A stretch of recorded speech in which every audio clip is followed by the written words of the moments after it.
اس میں اخلاص کی دولت ہے، اس کا مقام، اس کی شان۔ رسول اللہ صلی اللہ علیہ وسلم فرماتے ہیں قیامت کے دن ایک شخص آئے گا، اس کی کھجوروں کا انبار ہوگا، وہ کہے گا اللہ اتنا صدقہ خیرات تو میں نے زندگی میں کیا ہی نہیں، یہ کہاں سے آ گیا؟ مالک عز و جل فرمائیں گے کیا تو نے فلاں دن ایک غریب اور فقیر کو میری رضا کے لیے آدھی کھجور دی تھی؟ کتنی؟ آدھی کھجور۔ کہا ہاں اللہ وہ آدھی کھجور یاد ہے۔ کہا تو نے وہ اخلاص کی دولت سے مالا مال ہو کر دی تھی، میں اس کھجور کی پرورش کرتا رہا، یہ سارا ڈھیر اسی کا۔ جب اخلاص کی دولت ہو، ریاکار تو لوگوں میں چرچا چاہتا ہے، لوگوں کو ان کی رضامندی چاہتا ہے، اور اخلاص والے کا مقام کیا ہے؟ رسول اللہ صلی اللہ علیہ وسلم فرماتے ہیں جب اللہ کسی سے محبت کرتا ہے سب سے پہلے جبرائیل کو بتاتا ہے، اے جبرائیل فلاں ابن فلاں میرا محبوب بن گیا ہے، اے جبرائیل تو بھی اس سے محبت کر۔ جبرائیل 7 آسمانوں میں آواز لگاتا ہے، فرشتوں فلاں ابن فلاں اللہ کا محبوب ہے، جبرائیل کا محبوب ہے، ہر فرشتے پہ لازم ہے اس بندے سے محبت کی جائے۔ نصیب اپنا اپنا، پسند اپنی اپنی، چاہے عمل کر کے دنیا میں چرچا کما لو، دنیا میں نام کما لو، دنیا والوں کے سامنے تمغے حاصل کر لو، اور چاہے عمل کر کے اللہ کو راضی کرنے کے لیے عمل کرو، نتیجے کے اندر تمہارے نام کا ڈنکا آسمانوں میں بجتا رہے۔ اختلافات ختم کب ہوتے ہیں؟ جب دل شیشے کی طرح صاف ہو، اور جب دل کے اندر حسد ہے، کدورت ہے، نفرتیں ہیں، بغض اور عداوت ہے، مفادات کے لیے، نام و نمود کے لیے،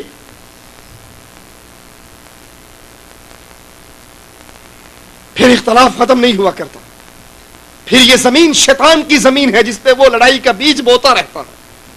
اور اگر یہ سینے صاف ہوں اپنے مسلمان بھائیوں کے لیے تو کیا مقام عطا ہوتا ہے۔ رسول اللہ صلی اللہ علیہ وسلم اپنے صحابہ کے ساتھ تشریف فرما اور کہتے ہیں اب جو یہ آ رہا ہے، کسی نے جنتی دیکھنا ہے تو اس آنے والے کو دیکھ لو، یہ جنتی ہے۔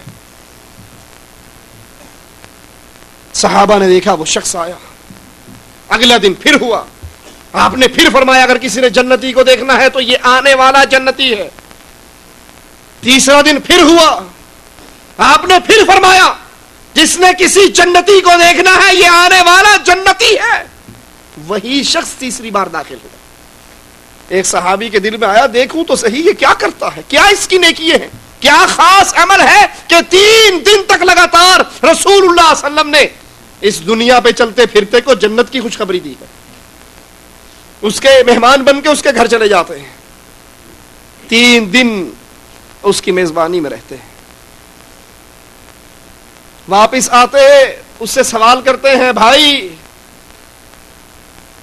تیرے گھر میں رہنے کا تو میں نے بہانہ بنایا تھا، اصل ماجرا یہ تھا کہ 3 دن تک اللہ کے نبی صلی اللہ علیہ وسلم تیرے جنتی ہونے کی خوشخبری دیتے رہے۔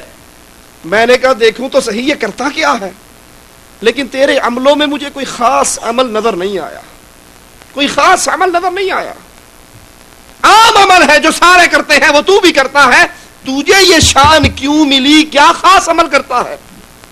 وہ کہنے لگا مجھے کوئی خاص عمل تو یاد نہیں سوائے ایک عمل کے، جب میں سوتا ہوں بستر پہ لیٹتا ہوں تو کہتا ہوں اللہ میرا یہ دل شیشے کی طرح صاف ہے، کسی مسلمان کے خلاف اس میں کوئی بغض نہیں، کسی نے ظلم بھی کیا ہے تو میں اس کو معاف کرتا ہوں، میرا یہ سینہ، میری یہ چھاتی صاف ہے اہل ایمان کے لیے، مسلمانوں کے لیے، مومنوں کے لیے، اس میں کسی کے لیے کوئی حسد، بغض، عداوت، کینہ نہیں ہے۔ ہو سکتا ہے میرا یہی عمل اللہ کے دربار میں قبول ہو گیا۔ اور جب یہ دل یوں صاف ہوگا، اگر کوئی بھائی زیادتی بھی کر دے گا چل کر اس کے پاس جا، بھائی کیا غلطی ہو گئی ہے، کیوں مجھ سے ناراض ہے، کیا ماجرا ہے، میں تجھ سے معافی مانگتا ہوں۔ عمر ابن خطاب عثمان غنی رضی اللہ عنہ وارضاہ کے پاس سے گزرے، کہا السلام علیکم۔ جب دل صاف ہو تو یہ ہوتا ہے، جواب نہیں ملا۔ ہم جیسا ہوتا تو کیا کہتا، میں کوئی تیرا کانا، میں منگ کے کھانا، میں تیرا فقیر ہوں، میں تیرا نظارہ ہوں، میں تیرا غلام ہوں. نہیں سلام کیا تو اپنے گھر راضی، میں اپنے گھر راضی، میں اگے باری منہ نہیں لاواں گا. یہی ہوتا ہے نا ہمارا، کسی کو سلام کرو جواب نہ ملے، اچھا 4 پیسے آگے تکبر کر لیا، 4 پیسے آگے تکبر کر لیا، سلام کا جواب ہی نہیں دیتا. آئندہ میں بھی منہ نہیں لگاؤں گا، نہیں سلام کروں گا، اپنے گھر راضی رہے. اور جب دل صاف ہو وہ یہ سوچتا ہے کہ ضرور کوئی مسئلہ ہے، ضرور اپنے بھائی کو راضی کرنا چاہیے. آ کر خلیفۃ المسلمین کو شکایت کرتے ہیں، میں نے اپنے بھائی کو سلام کیا، میرے بھائی نے جواب نہیں دیا، پوچھو کہیں وہ ناراض تو نہیں، میں اس سے معافی مانگنے کے لیے تیار ہوں. کہا عثمان تو نے اپنے بھائی کے سلام کا جواب کیوں نہیں دیا؟ کہا امیر المومنین میں نے اس کا سلام سنا ہی نہیں، سنتا تو کیوں جواب نہ دیتا. کہا پریشان لگتے ہو؟ کہا پریشانی یہ ہے نبی فوت ہو گئے، ایک سوال دل میں پیدا ہو رہا ہے، سوچتا ہوں کس سے پوچھوں. کہا کیا سوال ہے؟ کہا جب قیامت کے دن اللہ پکڑے گا، غیظ و غضب میں ہوگا، جہنم سے چھٹکارا کیسے نصیب ہوگا؟ فرمایا فکر نہ کر، یہ سوال میں رسول اللہ سے کر چکا ہوں. کہا اللہ کی نبی نے کیا کہا؟ فرمایا وہ کلمہ التی عرضتها علی عمی، جو کلمہ لا الہ الا اللہ میں نے ابو طالب چچا پر پیش کیا تھا، فہی لہ نجات، مان لیتا تو یہ جہنم سے نجات بن جاتا. لیکن سوچئے بھائی نے سلام کیا، جواب نہیں ملا، دل صاف تھا شیشے کی طرح، فوراً جا کے اس مشکل کو حل کروانے کی فکر لاحق ہوگی کہ یہ حال میرے اور آپ کے دل کا بھی ہے. رسول اللہ صلی اللہ علیہ وسلم فرماتے ہیں، صحیح مسلم کی روایت، ہر سوموار والے دن اعمال اللہ کے دربار میں پیش ہوتے ہیں.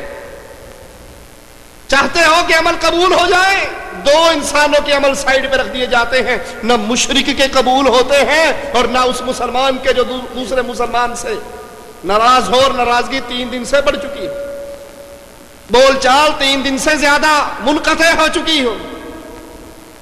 کسی سے ناراض ہو، مسلمان کو حق نہیں دوسرے بھائی سے 3 دن سے بڑھ کر قطع کلامی کرے. ہم یہ سارے کام کیوں کرتے ہیں؟ نمازیں کیوں پڑھتے ہیں؟ جنت کے لیے. حج کیوں کرتے ہیں؟ جنت کے لیے. ہماری زندگی کی ساری سوچ جنت ہے. آؤ جنت میں جانے کا بڑا آسان کلیہ رسول اللہ صلی اللہ علیہ وسلم بتا رہے ہیں، پر جس پہ اللہ آسان کر دے. فرمایا 2 مسلمانوں میں جھگڑا ہو، 2 مسلمانوں میں اختلاف ہو، ایک حق پر ہے ایک باطل پر ہے، حق والا جھگڑا مٹانے کی غرض سے، حق والا جھگڑا ختم کرنے کی غرض سے اپنے حق کو چھوڑ دے کہ تو ٹھیک ہے میری غلطی ہے میں معافی مانگتا ہوں مجھے معاف کر دے، اور معاملات کو ختم کر لے، حسد اور بغض کو اپنے دل سے نکال دے. جو حق والا اپنے حق کو چھوڑ دے، محمد کریم فرماتے ہیں میں جنت میں ایک چبوترے کی اس کو گارنٹی دیتا ہوں. وہ جنت جس کے لیے رسول اللہ صلی اللہ علیہ وسلم نے فرمایا جنت کی ایک بالشت، اور ایک روایت میں جنت میں کونا رکھنے کی جگہ، دنیا اور دنیا میں جو کچھ ہے سب سے قیمتی ہے. وہ جنت جس کے حصول کے لیے صحابہ دنیا کو قربان کر دیا کرتے تھے. ایک شخص نے اگر کہا تھا یا رسول اللہ صلی اللہ علیہ وسلم باغ میں دیوار بنانا چاہتا ہوں، پڑوسی کی کھجور درمیان میں ہے، اس کو کہو بیچ دے یا ہدیہ دے دے. آپ نے اس کو کہا، وہ نہ مانا. آپ نے ترغیب دلاتے ہوئے یہاں تک کہا یہ کھجور دے دے، اس کے بدلے میں جنت کی کھجور لے لے. ابو دہدہ پاس ہی کھڑے سن رہے تھے. دیکھا وہ نہیں مان رہا، کہا یا رسول اللہ سودا صرف اسی کے ساتھ ہے یا جو کھجور لے دے؟ کہا نہیں جو بھی لے کر دے دے. اس کے پیچھے جاتے ہیں، کہتے ہیں اے ایک کھجور والے، کیا تو ابو دہدہ کے باغ کو جانتا ہے؟ کہا اس سے کون غافل ہو سکتا ہے، 600 کھجوریں جس باغ میں ہو، کنویں اور چشمے جس باغ میں ہو. کہا کیا تو راضی ہے یہ سارا باغ لے کر یہ ایک کھجور مجھے دے دے؟ وہ حیران ہو کر دیکھتا ہے کہیں یہ مکر نہ جائے، لوگوں کو گواہ بناتا ہے. زبان حال سے کہتے ہیں تو لوگوں کو گواہ بنا رہا ہے کہ کہیں میں مکر نہ جاؤں، اور میں یہ سوچ رہا تھا یہ باغ پر بھی راضی نہ ہوا تو میرے پاس اور کیا ہے جو دے کر اس کو راضی کروں. اور یہ کتنی آسان جنت ہے.